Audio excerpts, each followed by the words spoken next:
Hello everybody, Richard here with CRG Games. I don't know why I do that, I think it's funny. Just shake them up. Hopefully we get something good. Sounds like there's dice in there. Got a box of Midnight Hunt today. So the reason that I'm going to open this is because these boxes are dirt cheap. You can find these, if you really look, anywhere from $80 to $90 a draft box. If you're buying by the case, you can maybe get them just a little bit cheaper. So you also have the ability, let's check out what the price is real quick, to pull a $60 card from a draft booster box that you buy for about 80 bucks. Along with some other lands and stuff. Yes, it is a mythic, and that is a rare chance, but you never know. And just want to show you guys something else. Today, I'm drinking Empire Brewing Company Black Magic Grape Stout. Yeah, I know this sounds like a crazy strange stout. If you've been around here a little while, you know that I'm a big fan of craft beer. And when I saw this, I absolutely had to try it. We're just going to pour that out into a snifter glass real quick. Actually, it almost looks purple. Let's give that a sip real quick. That's good. That is very good. But enough of that. Let's get into the box.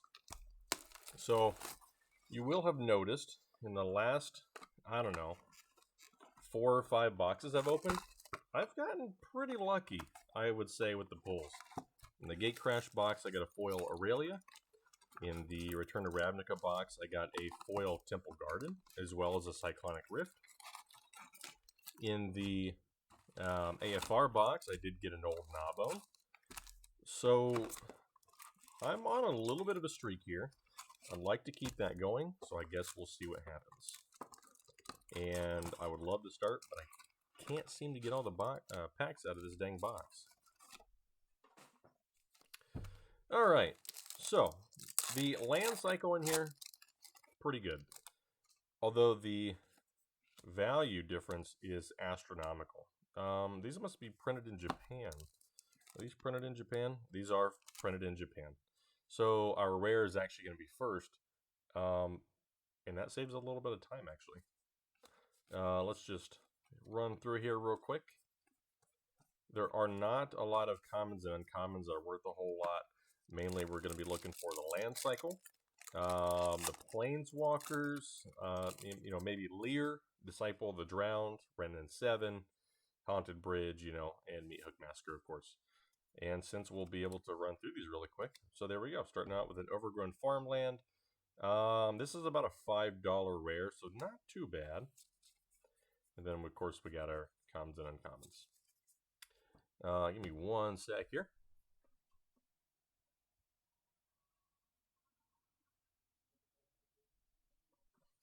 Always forget to put my preview in full screen so I can see.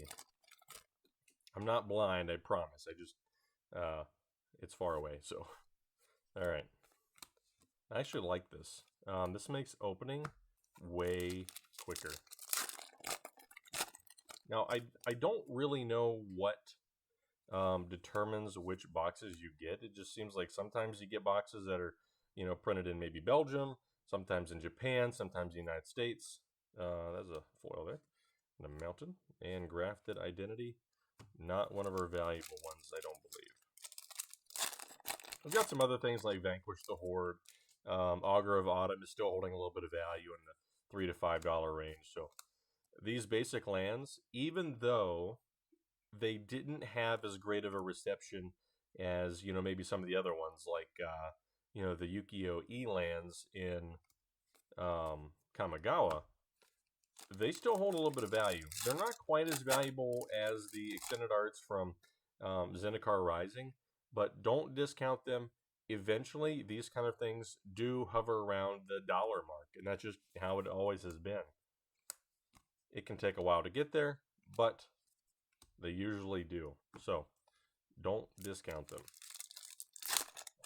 You should, if you're listing bulk, you should be listing everything.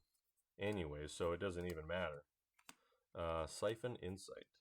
Nothing too crazy. That's not even on the first page of most expensive cards on Echo MTG. So, Lord of the Forsaken. I think there was some new demon stuff in the new commander set, so that may spike. We'll see. We'll hold on to it. All of this stuff, I know I said in the last video, for the AFR stuff, I'm going to wait to list. Everything in here I'm probably going to list pretty soon. So, hey, extended art, I'm sorry, borderless, Haunted Ridge. That's a nice pull there. Haunted Ridge is the most expensive land in the land cycle from this set. So the borderless is probably, the regular version is $14.90, 15 bucks. Give me one sec here. The extended art version is $16.99, so there's actually barely a premium there. It's okay. These boxes are, like I said, 80, 90 bucks, so that's really not that's not a deal breaker there. And again, the commons and uncommons from this set, nothing really crazy. I believe, let's find out real quick. For commons, we've got Consider. I forgot that, actually. I should sift through here. Got a nice cigar to there. I should sift through for the Considers. Nope. They're running about $2. They're holding pretty steady there. They've dropped a little bit over the last couple of days. But from what I'm seeing, it's only about 3%.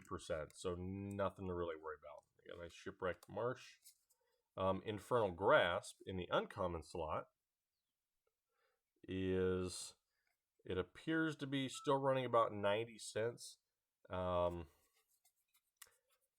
really worth it, to be honest. 90 cents nets you less than 50 cents when you sell it. So it's not gonna really pump your bank account very much. Got a pithing needle there, but we still want to look for them. Nope, no Considers.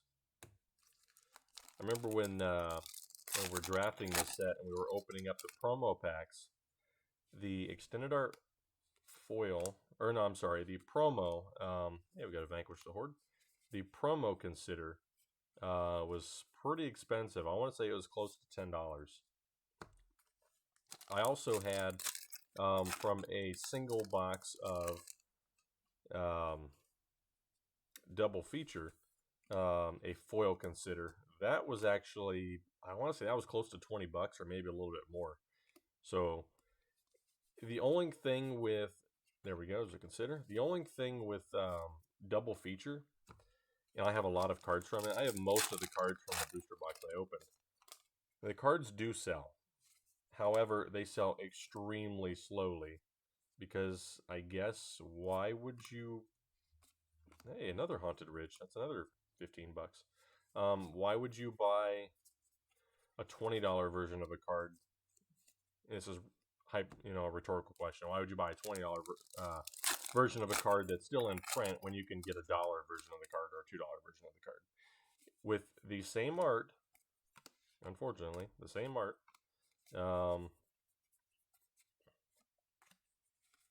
And really nothing all that special except for the dark art. I feel like that's probably the question a lot of people were asking. Now, I do like the... Hey, we got a foil Shipwreck Marsh as our foil there. Nice. And a Florian. This is actually turning out to be a pretty good box. I actually do like the double feature cards. I like the flavor of them. Even though they're the same art, the darkness of them I really like. So it's really just a style thing. You either like it or you don't. I personally still would find it difficult to justify all of the values. But in the box that I did buy, I pulled a foil Chandra, and I actually ended up selling that card for about $175. At the time, there were only maybe 2 or 3 on the market, and one of them was mine, so I pulled it at a really lucky time.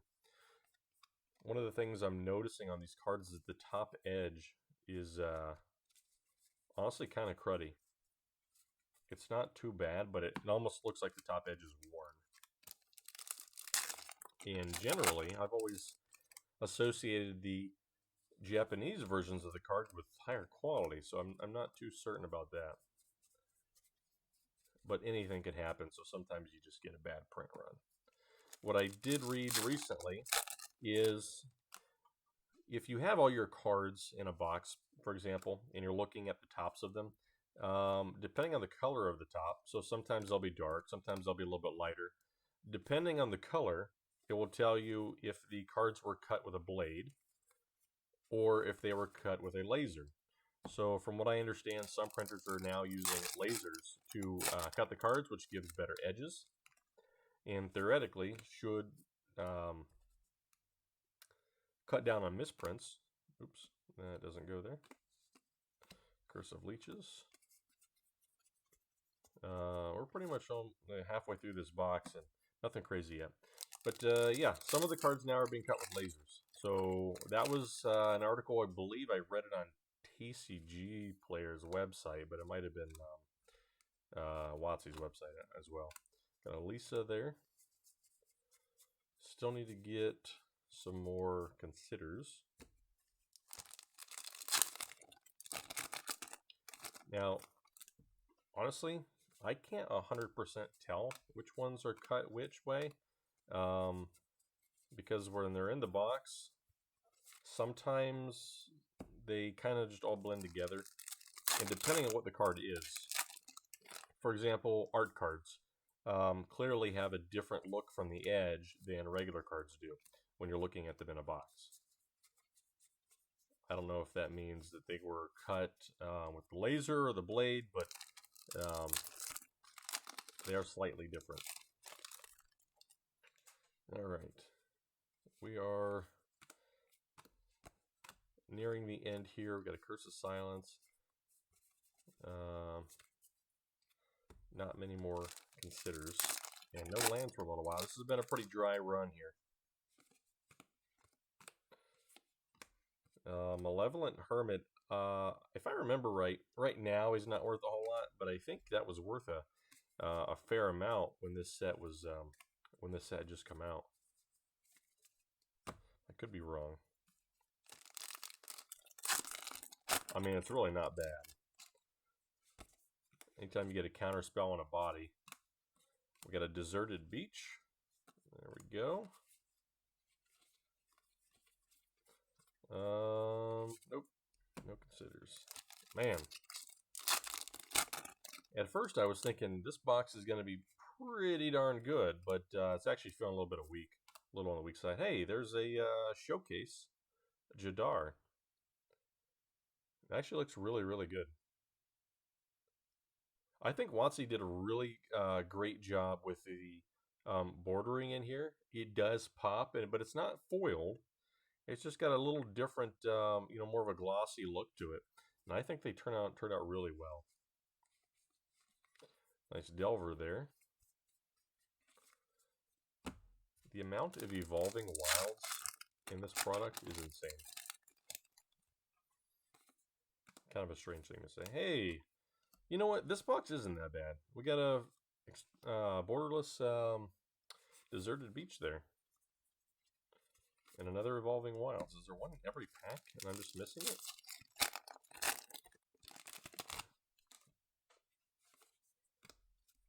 Alright, we only got a couple. So I have not noticed this before. But on this card, Secrets of the Key, all of the foiling here is textured. If you look at it at the right angle,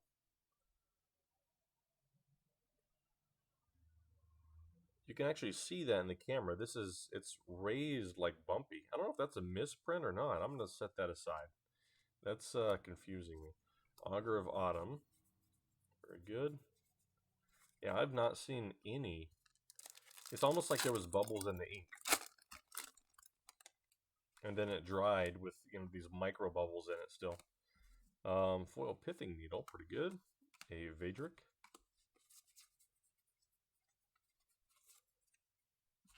only 3 packs left, so this is our last hurrah in trying to get a Meathook Massacre. Well, not trying. We really can't do anything about it. Champion of the Perished. There's a secret. It's not foil, so I can't really tell. Yeah, that foil. That foil's got a raised. It almost looks like a basketball. It's definitely interesting. Triskaidekaphile. I think that card was in the booster bundles as the promo card, actually. Last one. Foil Evolving Wilds. So it seems to be all of the cards, all the foils in this box. This is also textured. Very interesting. And I'm surprised to say, but our first old stick fingers of the box.